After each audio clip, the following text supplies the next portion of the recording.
Humans of the cardboard, welcome back to Just Nuts, guys. Today we officially got all of Battles of Legend Terminal Revenge basically entirely revealed, I think except for one very specific card in the set that we don't know about, but we'll talk about that as when we get there. That I'm sure will come to light very, very soon.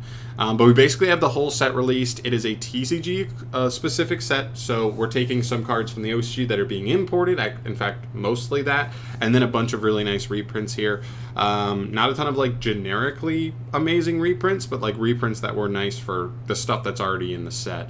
But all in all, didn't know exactly what we were going to get here. It kind of went the way I expected. We got a bunch of V-Jump promos. We got a bunch of stuff from... I can't even remember what that set's always called that the OCG does in like December every year. It's called like Special Pack 10 or something like that. We have the new Terminal World stuff. Obviously, we'll go through some of those and the reprints, and then actually some other random cards as well. But let's just start off here. Let's get into some of the stuff that I think is interesting as far as new cards go, and then we'll go through like the overall list in general. We'll make note of like a couple of really nice reprints and stuff on that as well.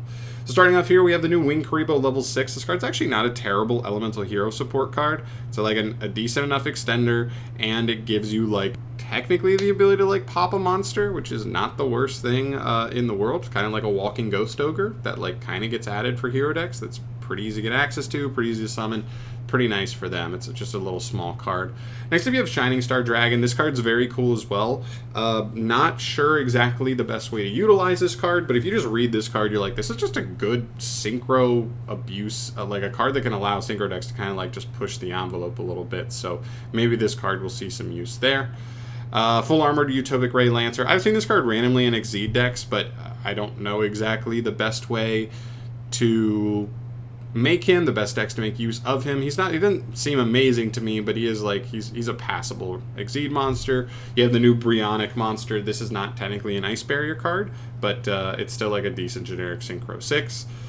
Then we get to some other cool stuff. The Toy Engine is in here. Very happy to see these guys in here, because I do think these have like some cool potential to them. Basically, the Toy Box like gives you the ability to like place these guys from deck, and then if these guys are destroyed, they summon themselves, and like you get a bunch of free resources out of them, right? This guy can just search any level 4 light monster in the game, so there's definitely some connective tissue there. We just need to see the best engines to match with something like Toy Box here, but we'll see. Next up, Electro Blaster. This is actually another good like just pyro support card.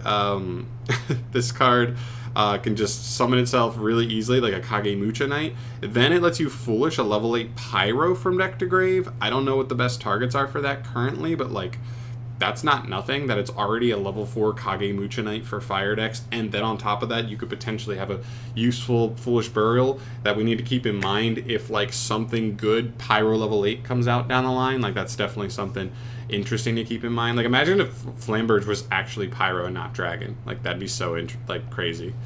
Alright, next up we have Oil. This is basically salvage, but for fire monsters. Target 2 level 4 lower fires, add in your grave, add them back to your hand. Pretty decent, like 2-for-1 card, but again, not a starter, follow-up card. The Red Lotus King Flame Crime. This is a card we had revealed a while ago. He's kind of like a Red Dragon Archfiend support card. I don't know enough about the deck to know exactly how this guy could potentially slot in for them, but I've seen some people definitely say that this card definitely could have some potential with them, so we'll see there. A couple new white cards as well for fish decks. The Spell is actually a little more interesting. The Trap, not so much, but the Spell is kind of interesting, especially when you pair it with all the new shark cards from Rage of the Abyss. There is like a little more room to work with others, with some of these cards that otherwise may not have seemed too amazing. So you can mess around with them for sure. New Sky Striker cards. Very happy to see these. You have Pillar Cyanos. This card helps you spam the board. Does lock you into Sky Striker cards summoning, but it is still a pretty good board spammer for Sky Striker, so I'll take it. New Link 3, Azalea Temperance. Decent card here as well. Has an okay like removal effect, I believe. Then you get to Blaze, the Supreme Ruler of all dragons. This is actually a decent rank 7 for, I guess, like Dragon Ruler type decks. Which is kind of cool. And there, Archfiend's Advent. This is a really nice card. Actually, I'm sorry. Not a nice card. It's actually pretty terrible, but it's cool that they did the Summon Skull for the new Yugi archetype, the Shining Sarcophagus deck. Unfortunately, this card's not very good. We do get him imported here. I don't think he's worth playing. This is the card that is incredible for BOL. This card is out of this world good. It has the same summoning condition as like ABC Dragon Buster or Vicious Astrolaud. If you just put a BOL monster and any 0/0 Fiend engrave, this card can just plop right onto the field by shuffling those monsters into the deck. That's a really, really strong because this card's essentially just a monster negate on the field. So now you're just beating Nibiru, you're beating hand traps potentially really early with this, and just also raising the ceiling of your deck. Because whatever your deck did before, end board wise, how about just add an extra monster negate plus follow up to it? How about that? It's really, really strong. Then you have Ancient Gear Dragon. This card's not crazy for that for Ancient Gear, but like it's not an absolutely terrible card for them. It just takes a normal, which is kind of rough. And then we finish up with a couple of really cool alt arts. Gen X Ally Birdman for Gen X gets a new alt art. I love his alt art. New Alti Kanahawk, that's really cool. I definitely want to get one of them. Medallion of the Ice Barrier, a little more cutesy instead of just the actual medallion. And Void Imagination for Infernoids goes ahead and gets another alt art as well. Changing things up. And finally, Ray. We finally get the new Ray art as well. That's really cool. So that's most of the new stuff that I'm like pretty excited for. As far as the rest of the set that we didn't cover there, just talking about that stuff.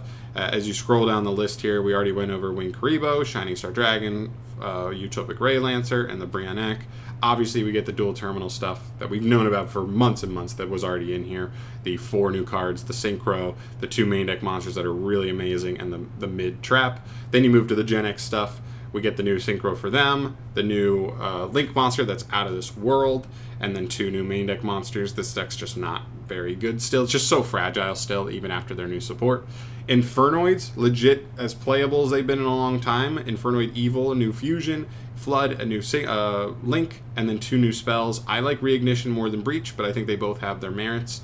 And then the Ritual Beast cards. All these cards are actually really good. The new Tamer Lara, the new Nochiu Drago, the Ulti Ray Rotari, and then Inheritance. All really great cards for Ritual Beast. I think they're one of the best shifter decks going forward in the game.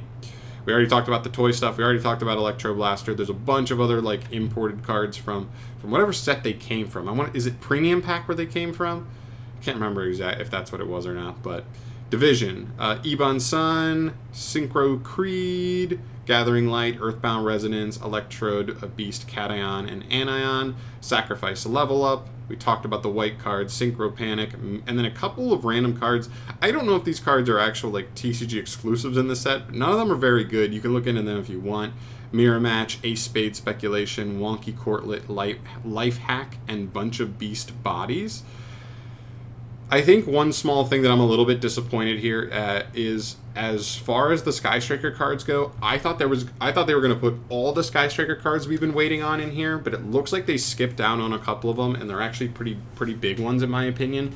So we have Cyanos and we have Azalea Temperance. Those are both decent. I'm happy we got those. But we're missing the other new Link 2 that, like, I think it's on summon, it negates something. So, like, even if you linkage on your opponent's turn, it can still target something and negate something on summon. So it does make linkage an actual interruption now on the opponent's turn, which is decent. And Camellia. Camellia is honestly, in my opinion, the best Sky Striker card other than linkage that we've gotten since, like, actual Striker heyday in, like, 2020. When they got hit on the ban list. And so it puts me in a weird spot because I was really excited to mess around with Camellia. It's not here.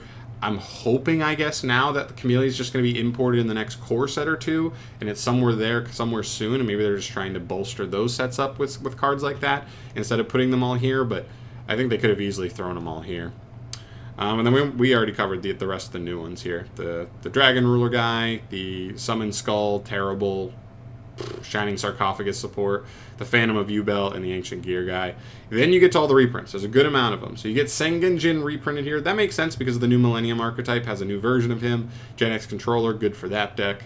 The Legendary Exodia Incarnate, not a super important card, but again, the Millennium archetype's coming out, so they want to get some new Exodia stuff out there.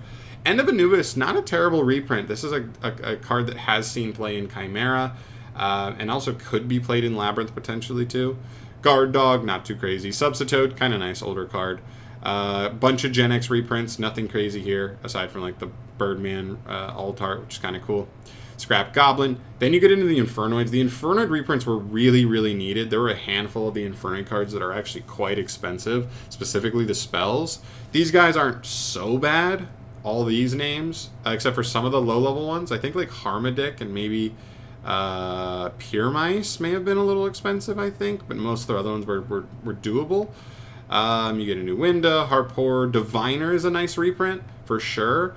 All of the ice barriers, basically the whole ice barrier engine gets reprinted here. It's not the most amazing reprints out there, but for a deck that was like very largely common prior to this set, or like, you know what I mean, a lot of their cards were common, you can get like a fully hollow ice barrier core now, which is kind of cool. Basically the whole sprite engine gets reprinted here as well. That's pretty nice. Kurikara, a Div Incarnate, that's a really nice reprint. Blazing Cartesia, pretty nice. Ice Jade, Ron, Azurine. This is actually a rarity bump because I think it was an Ultra in a core set. So that's actually a pretty good card in Ice Barrier. So that's a really nice one. A couple of old vanilla fusions that I'm not sure if they either ever got printed or they were only ever commons before. Barracks and Skelgon. Then you get to more of the Ritual Beast stuff.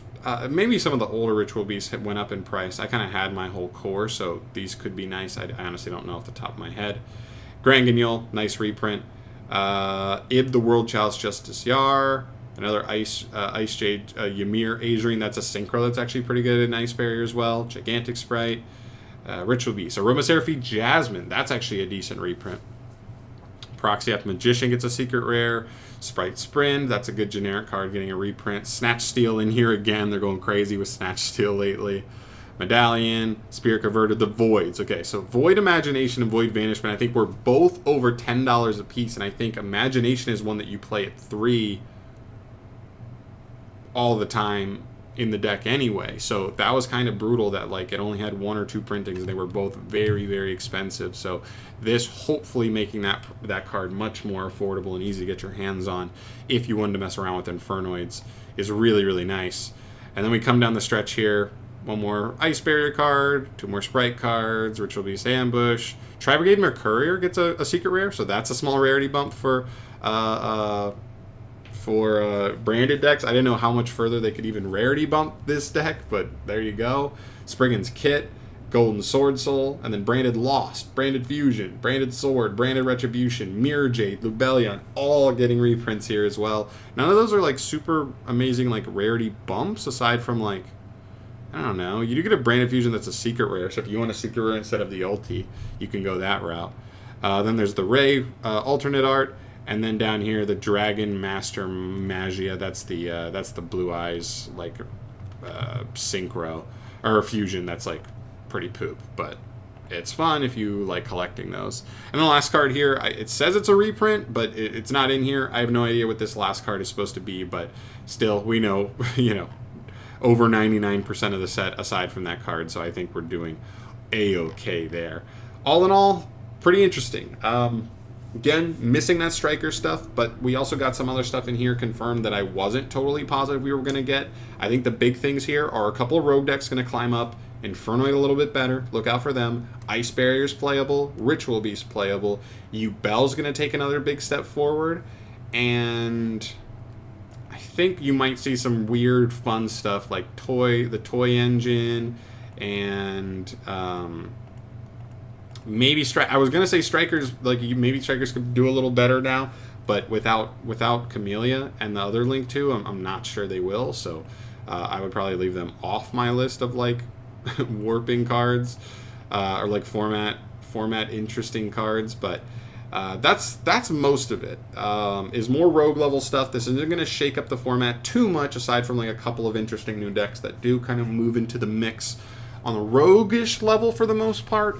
But for me, that's right in my sweet spot. So I'll definitely be having some profiles coming to the channel too soon. I'm at least looking at building 2 of the 3 decks I mentioned, specifically out of the dual terminal themes. I might end up doing 3, but we'll have to see as we get closer there.